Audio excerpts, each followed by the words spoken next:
some local Hayetsk, Newsome, the Squamish, with Hayetsk, and Havol, the Wihoiskum, Lakub, and Gua. Yet Hayetsk,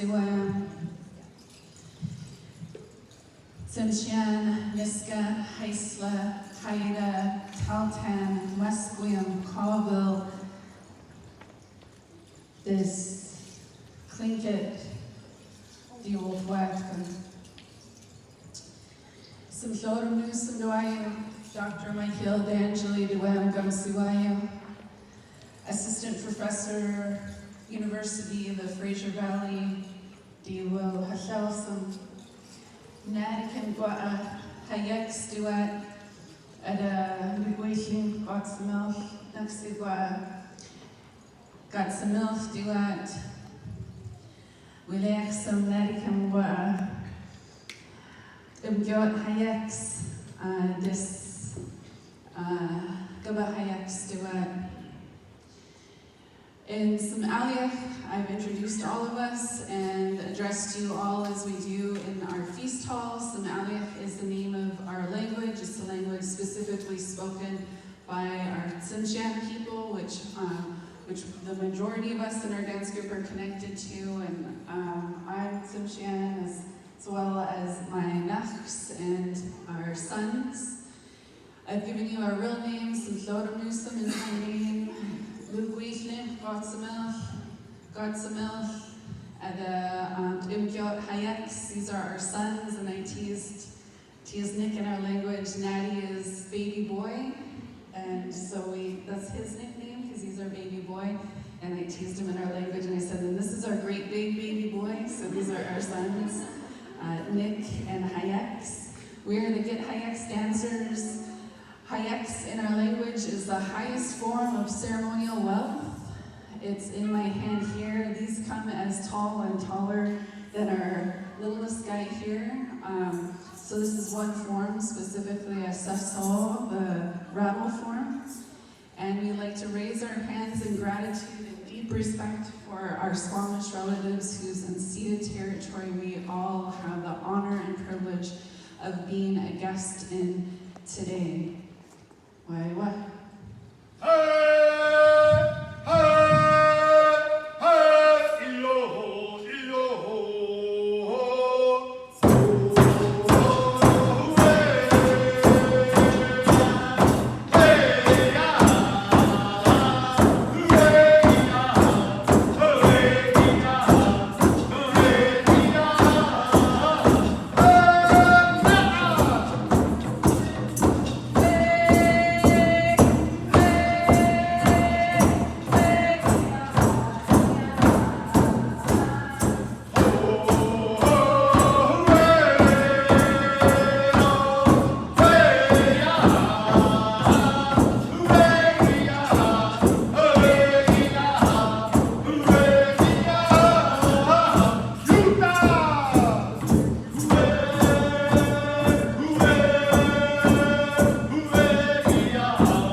And awesome, thank you so much.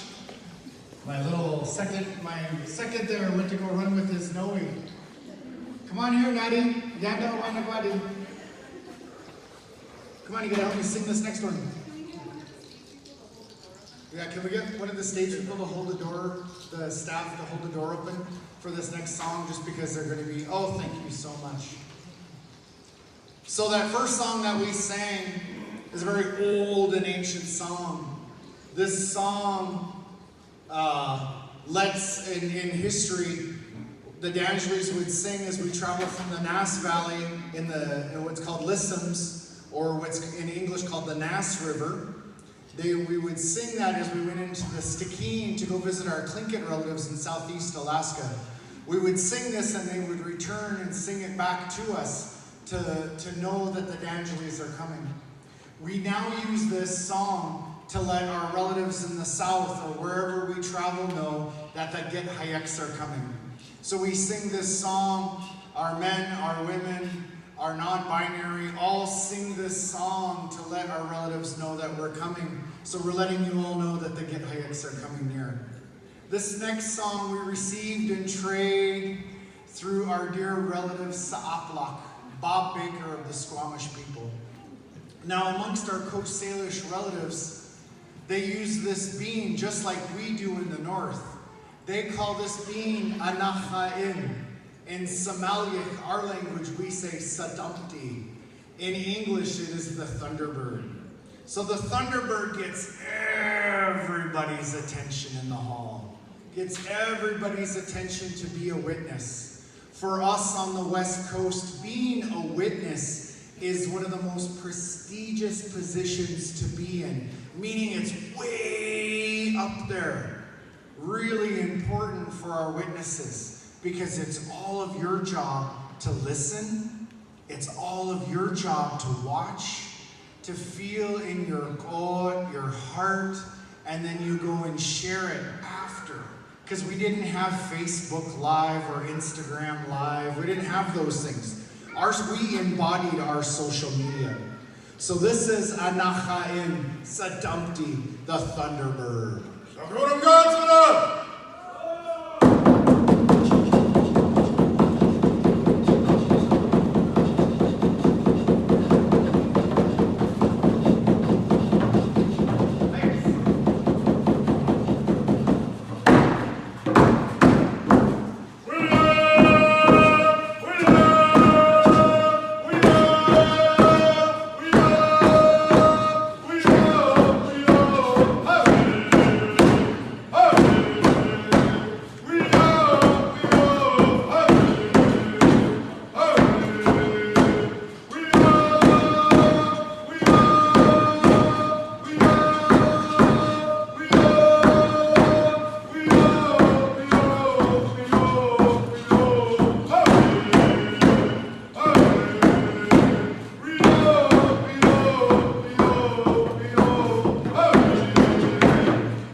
As our little ones get used to dancing, and you're going to see our young ones dancing our Noch Noch.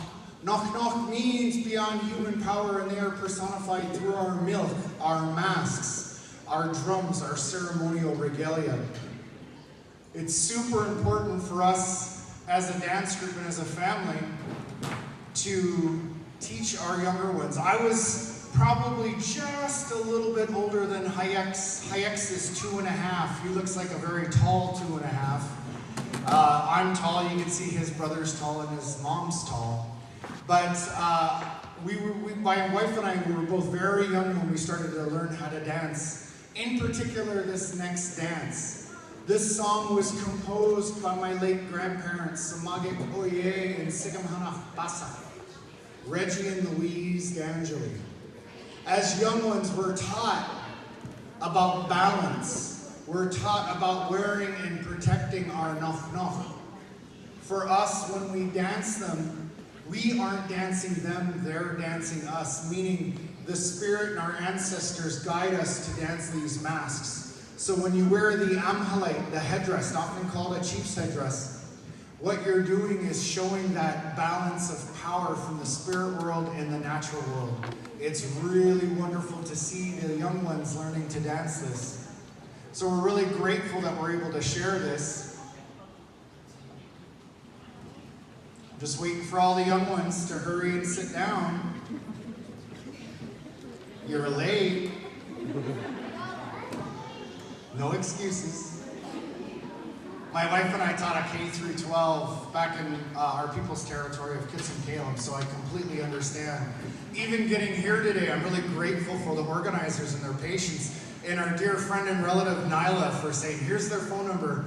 Oh my goodness, the amount of construction that's happening on Highway 1. We live in Chilliwack, as my wife was saying. She just got hired on last October as a professor at the University of the Fraser Valley. And we left like at 10 o'clock this morning. And we still can get here until almost our time to go on at 1 o'clock. So I'm really grateful that you guys were patient with us. We're being patient with you. So I'm glad you're all here. We're going to scatter what's called pakwa as well. And that's eagle and swan's down.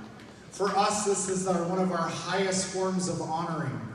That this is the closest to heaven that we get in this mortal form. So if the down comes out as we're dancing, we ask you to stay in your seats, that the down will come on you, that this is seen as blessings. In English, you guys say good luck. For us, it's a blessing. So you're going to see my wife and our 2 sons, my niece Joyce with her 2 daughters, and they're going to dance to honor our leaders. They're going to dance to honor this beautiful unceded territory that we're in. They're dancing for the students. They're dancing for all of you.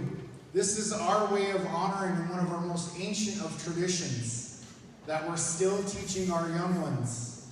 Like I said, Hayetsk is 2.5. Nick's been dancing this since he was a little boy. He's 24 now. We're starting on my niece's children. My wife and I have been dancing since we were 3 or 4. So it really means a lot for us to be able to continue on with this unbroken tradition of honoring our people. This is our chief's headdress dance.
So that they're not so front and center, because when we see people do this, it's really disrespectful, and I don't want to disrespect our little ones that are dancing. I'm trying to respect you at the same time, so if you can put your ears down or move back so you're not so close.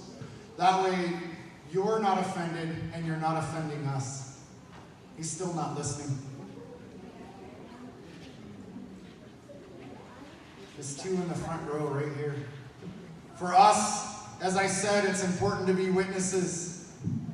And these little ones need to learn just like we do. And we're trying to do it in a kind and gentle way. So I hope nobody was offended by that. It's our way to be able to talk through and experience that. Oftentimes it's that nervousness and fear, and sometimes it's modeled by parents or teachers. So we need to make sure that we're modeling in a good, kind way. Because sometimes you may be at an event where people aren't as kind in teaching that. So I want to make sure we're being kind to everybody and that you're reciprocating this kindness. This is the 2nd time our son has danced the Amhalek, the chief's headdress. So I want to make sure that I'm showing that there's positive love and support in him dancing it, but also being reciprocated by the witnesses. I grew up in a time where it wasn't cool and we were made fun of for dancing. And I refuse to have that happen to my son. So I just want to make sure I put a stop to that before it gets any worse. And I'll ask him for your understanding. This next song we're going to be sharing with you, I make my living here as an artist and carver, and I just completed my 27th totem pole. That totem pole and the next 7 I'll be making are to honor our murdered and missing girls, women, men, boys, and LGBTQ+. But it's also created to honor our residential school survivors. As we've learned last year with the discovery that we always knew was there, of the 215, and it's just gotten to be more and more and more.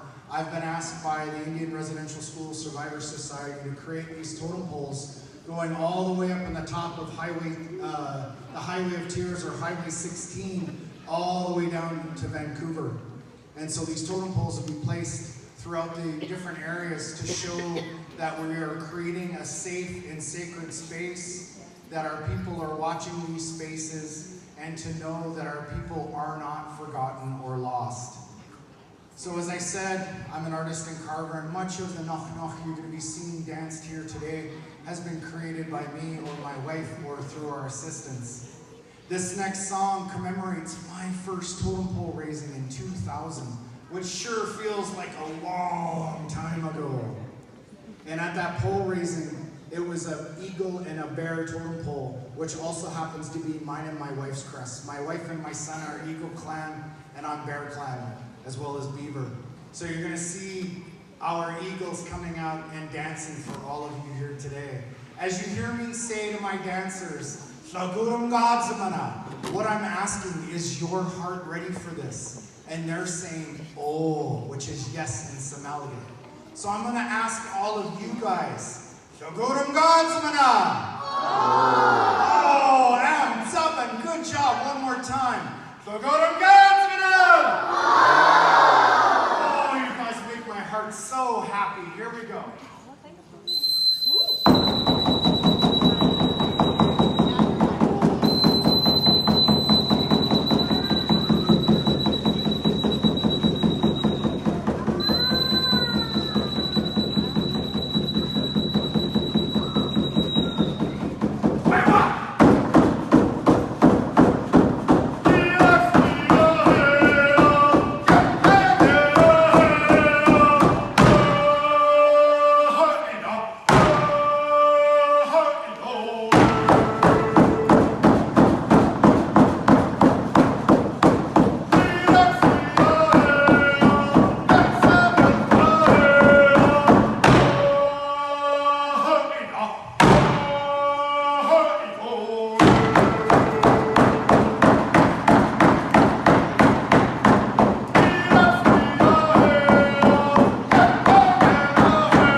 Thank you.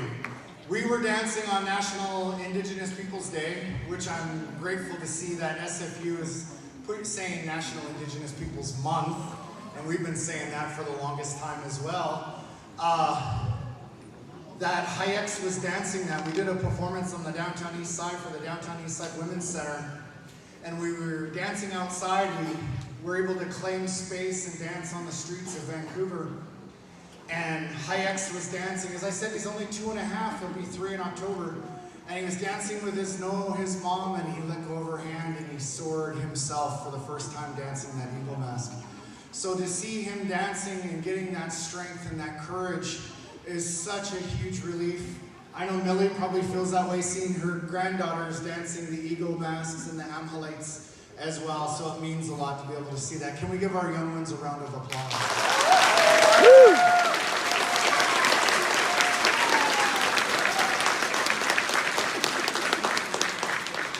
So this next dance honors one of my favorite supernatural beings and cultural heroes. His name is Tamsin. Tamsin is a transformer. He's a shapeshifter. He's a trickster. His favorite form is of the raven. He's not Raven, that's his favorite form. Tamsin has done many things for our people. He's brought fresh water. He's brought the hooligan rake. He's brought fire. He also released the sun and the moon and the stars. And I say released because people write about it now and they say Raven stole it. And I think English is a really funny language because it isn't, if he stole it, it wouldn't have benefited all of us. So why we are taught to say released. So I'm going to challenge you, rather than saying Raven stealing the light, Raven released the red light.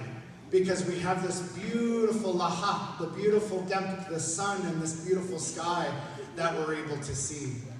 So we're going to be visited by a Hayetsk spirit, a trickster spirit, Raven, Tamsin in all of his beautiful shapes, forms, and colors. And you should be warned, Tamsin loves to tease us. Nyla knows. So here we go. We're about to be visited by Tamsin. Oh, let's do better than that.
She's watched our group a number of times, so if you lost something, come see Joyce and Millie.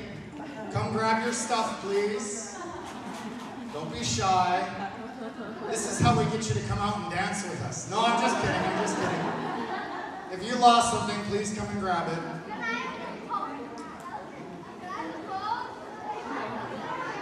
Oh, we got a hat here. I think it's this young man right here with the Spider-Man hat, Millie.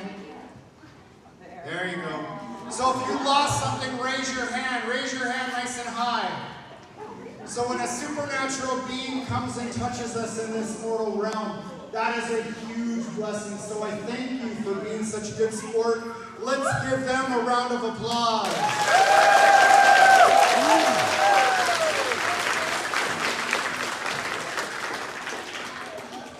Our next song is the last of our Noch Noch that we'll be sharing with you here today. This is my own personal power. Right here, son. Right here between you and Waggy. get over it. So this next song is my own personal power, and it calls upon the strongest of the four winds, the north wind. The north wind we use as a messenger to carry our prayers to the Creator, and the Creator uses this being to carry strength back to us. Now, I saw this twice in my own life.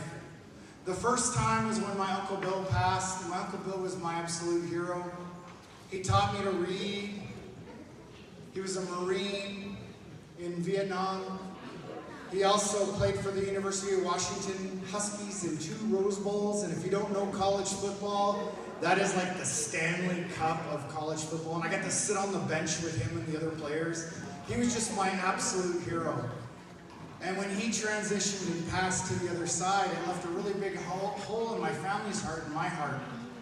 As we're on the beaches of Metlakatla, Alaska, preparing for his journey by burning food, by burning clothing, my family asked that I start singing, so I sang this song. The louder I sang, the stronger I sang, the stronger the wind and the waves become. And when I stopped, it too stopped. The following year, my father and my uncle passed away in a boating accident. As we were with our Tlingit relatives in Saxman, Alaska, preparing for their journey, again I was asked to share a song, and the louder I sang, the stronger I sang, the stronger the wind and the waves became. And when I stopped, it too stopped.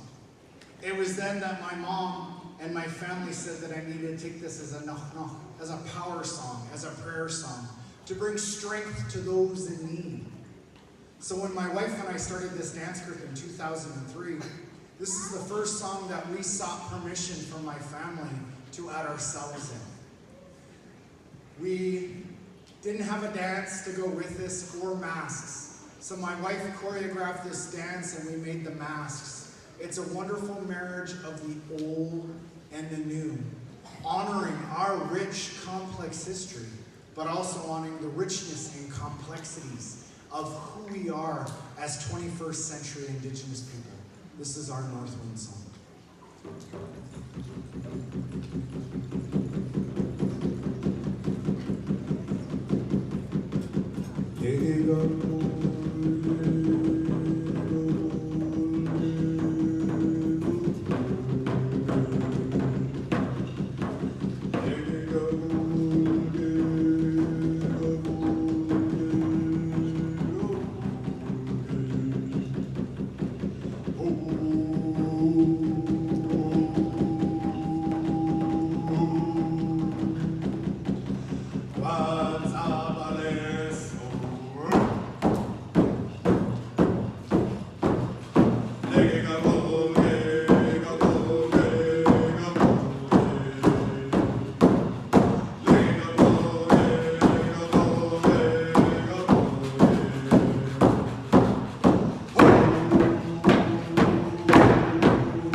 Are you guys enjoying it yourselves? Yeah!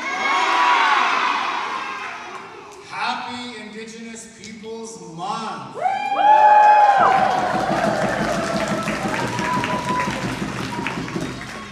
Or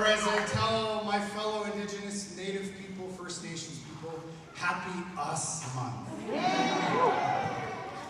So it's been our absolute pleasure to be here to share. We just have one last song to share with all of you guys. I really raise my hands to the organization for hosting this day, for their help in organizing. We had such a heck of a time getting here this morning. I couldn't find parking. I want to thank you for just saying, who cares, just park right here. We'll claim space. I'm always asked, do you have a reservation? I said, no, I live in the city. So, dad jokes all set aside there. I'm really grateful for that. Thank you for being such good hosts. To our Coast Salish relatives, we thank them, we raise our hands to them. This next song we're going to share is a very old and ancient song. This song comes from my Tsitsiawit side of our family. The Tsitsiawits are the Dene-speaking Southern Athabascans of Southeast Alaska. According to anthropologists and archaeologists, we're supposed to be extinct, yet myself and my son stand in front of you here today as descendants of the Tsitsiawit. We're still here. And if you know my family, you know how awesome that is that we're still here. And I'm really grateful for that. Our ancestors would sing this song when they returned home from combat, and they would laugh and taunt our enemies because we had survived. In recent history, my grandfather, a veteran of World War II, when he returned home, our family sang this song. My Uncle Bill, who I spoke of earlier, was a Marine in Vietnam, and when he returned home, our family sang this song. My two brother cousins were in the U.S. Navy and the United States Marines, and I myself served 10 years as a U.S. Army Airborne Ranger. When we returned home from our tours of duty in combat, our family sang this song. Not only do we continue to sing this song for our warriors and our veterans, but we sing it for our residential school survivors. We sing this song for our young ones when they graduate from Head Start to elementary school, to middle school, to high school, to college and university. Our son Nick and I hosted a potlatch for my wife when she graduated with her PhD, being the very first Aboriginal First Nations person to get a doctorate in the study of our history.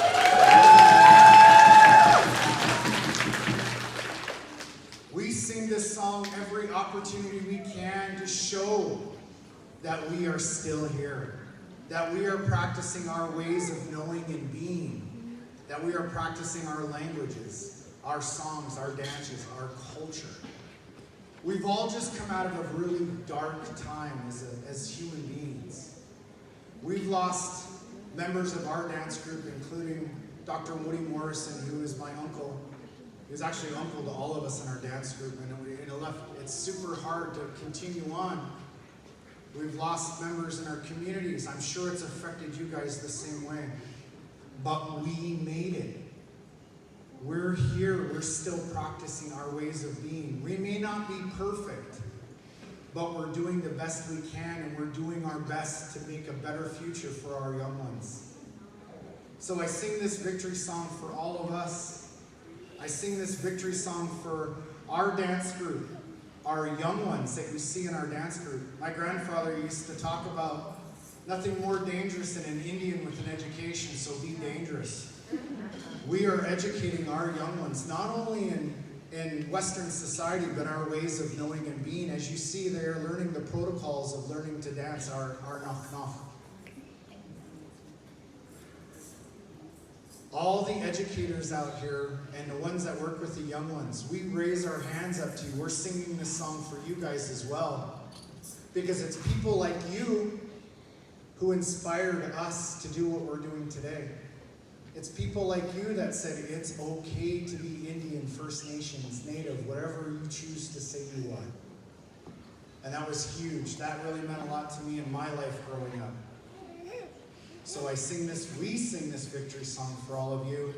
And as it is proper, I'm going to ask our son Nick to lead this song because it's the next generation and future generations of the Dangeries and the Hayetsk that will be singing this song. This is our victory song. Wahina, Wahina, Wahina, Wahine.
to all of you and Hayetsk, Hayetsk, Gulachish, Hawa, Gela Kesla, Madu, Magwech, Tanzi, Masich O, Tanzi, let's see, Shishi, Gracias, Merci beaucoup.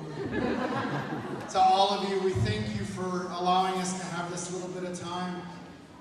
We thank our Coast Salish relatives for allowing us to share our songs, dances, and our ways of being in their beautiful unceded territory. To our hosts here at SFU, thank you for this time and space. This last song we're going to be sharing with you is our box drum exit. My wife and I were gifted it to us by my beaver brother of the Sean McDougall of the Yukon Dakaguan. And this is our exit. We thank you for allowing us to share just a small portion of who we are. Lagorum Gods, mana! Lagorum Gods, mana! Hey, oh, hey! Ah, hey, oh, hey! Ah, hey, oh! Ah, hey, oh! Ah, hey, oh, hey! Ah, hey, oh, hey! Ah, hey,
for a long time now, and I remember when their son Nick was just small, and when I remember when Daddy was just a smile.